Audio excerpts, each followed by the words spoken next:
ಅಚಾತುರ್ಯ ಆದರೆ ನಿಜವಾಗಿ ನಡೆದ ಘಟನೆ. ಬದುಕಿದ್ದಾಗಲೇ ಶ್ರಾದ್ದ ಮಾಡಿ ಪಿಂಡ ಇಟ್ಟ ಮಗನ ಕತೆ. ಈಗೀಗ ಮಕ್ಕಳಿಗೆ ನಮ್ಮ ಸಂಪ್ರದಾಯ ಆಚರಣೆಗಳು ಗೊತ್ತಿಲ್ಲ. ಕಾರಣ ಈಗ ಅವರನ್ನು ಹಾಸ್ಟೆಲ್ ಸ್ಕೂಲ್ಗೆ ಕಳಿಸೋದು ದೊಡ್ಡವರಾದ ಮೇಲೆ ಎಲ್ಲ ಗೊತ್ತಾಗುತ್ತೆ ಅನ್ನೋ ಮನೋಭಾವ. ಇನ್ನು ಚಿಕ್ಕವರು ಅವರಿಗೆ ತಿಳುವಳಿಕೆ ಕೊಡೋ ಅಗತ್ಯ ಇಲ್ಲ ಅಂದ್ಕೊಂಡು ಬಹಳ ಜನ ಸುಮ್ಮನೆ ಇದ್ದು ಬಿಡುತ್ತಾರೆ. ಅದರಿಂದ ಎಂಥ ಅನಾಹುತ ಆಗುತ್ತದೆ ಯೋಚನೆ ಮಾಡಬೇಕಾಗಿದೆ. ಬೆಂಗಳೂರಲ್ಲಿ ಸುರೇಶ ಮತ್ತು ಅವನ ಮಡದಿ ರಾಧಿಕಾ ವಾಸವಾಗಿ ಬಹಳ ದಿನಗಳಾಗಿತ್ತು. ಅವರಿಗೆ ಒಬ್ಬನೇ ಮಗ ಸುರೇಶ, ಬ್ಯಾಂಕ್ ಉದ್ಯೋಗಿ. ರಾಧಿಕಾ ಹೈಸ್ಕೂಲ್ ಉದ್ಯೋಗಿ, ಕೈತುಂಬ ಸಂಬಳ, ಸ್ವಂತ ಮನೆಯಲ್ಲಿ ಆರಾಮವಾಗಿದ್ದರು. ಇದ್ದೊಬ್ಬ ಮಗನನ್ನು ಬಾಂಬೆಯಲ್ಲಿ ಓದಿಸಿ ಅವನಿಗೆ ಉತ್ತಮ ಉದ್ಯೋಗ ಕೊಡಿಸುವ ವಿಚಾರ ಇತ್ತು. ಅವರ ಮಗ ಆನಂದನು ಜಾಣನಾಗಿ ಉತ್ತಮ ಮಾರ್ಕ್ಸ್ ಗಳಿಸುತ್ತಿದ್ದ.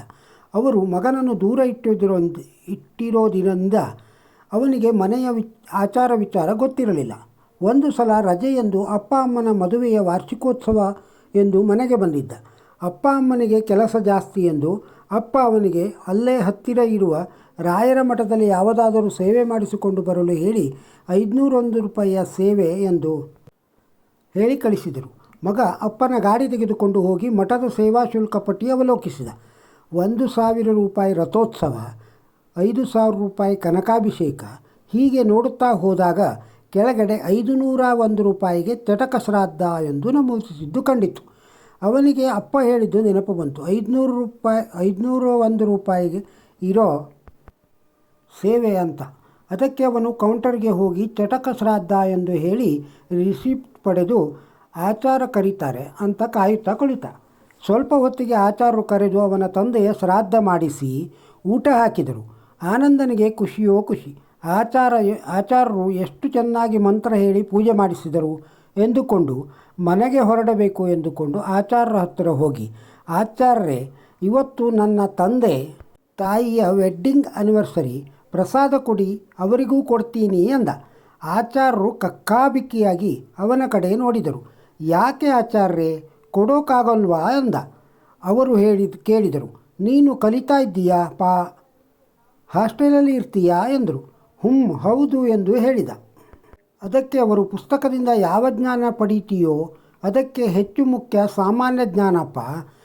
ಇವತ್ತು ನೀನು ಮಾಡಿದ್ದು ನಿನ್ನ ತಂದೆ ತೀರಿದ ಮೇಲೆ ಮಾಡುವ ತಿಥಿ ಇರಲಿ, ತಿಳಿಯದೇ ಆದ ಪ್ರಮಾದ. ಗುರುರಾಯರಿಗೆ ತಂದೆ ತಾಯಿಗಳಿಗೆ ಮನಸ್ಸಲ್ಲಿ ವಂದಿಸಿ ಕ್ಷಮಿಸು ಅಂತ ಕೇಳು ಎಂದು ಹೇಳಿದರು. ಮನೆಯ ರೀತಿ ರಿವಾಜುಗಳನ್ನು ಅರ್ಥ ಮಾಡಿಕೊಂಡು ಮುನ್ನಡೆ. ದೇವರು ನಿನಗೆ ಒಳ್ಳೆಯದು ಮಾಡಲಿ. ತಂದೆ ತಾಯಿಗೆ ಇದರ ಬಗ್ಗೆ ಹೇಳಬೇಡ. ಈ ಪ್ರಸಾದ ತೆಗೆದುಕೊಂಡು ಹೋಗಿ ಕೊಡು ಎಂದು ಹೇಳಿದರು. ಆನಂದನ ಕಣ್ಣೀರು ಧಾರಾಕಾರವಾಗಿ ಹರಿಯಿತು. ತಂದೆ ಅಥವಾ ತಾಯಿ ಈ ಬಗ್ಗೆ ಅವನಿಗೆ ಹೇಳಿದ್ದರೆ ಅವನಿಂದ ಇಂಥ ಅನರ್ಥ ಆಗುತ್ತಿರಲಿಲ್ಲ. ಸಣ್ಣ ಪುಟ್ಟ ಸಂಗತಿಗಳು ಕೂಡ ಮಹತ್ವ ಪಡೆದಿರುತ್ತವೆ.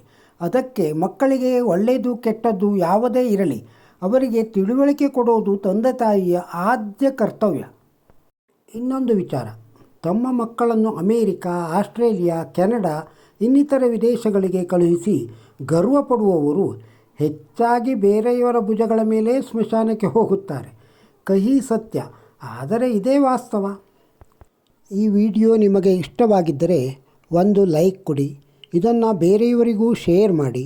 ನಮ್ಮ ಚಾನಲ್ಗೆ ಇನ್ನೂ ಸಬ್ಸ್ಕ್ರೈಬ್ ಆಗದೇ ಇದ್ದರೆ ಸಬ್ಸ್ಕ್ರೈಬ್ ಆಗಿ, ಹಾಗೂ ನಿಮ್ಮ ಅಭಿಪ್ರಾಯವನ್ನು ಕಾಮೆಂಟ್ನಲ್ಲಿ ತಿಳಿಸಿ. ನಮಸ್ಕಾರ.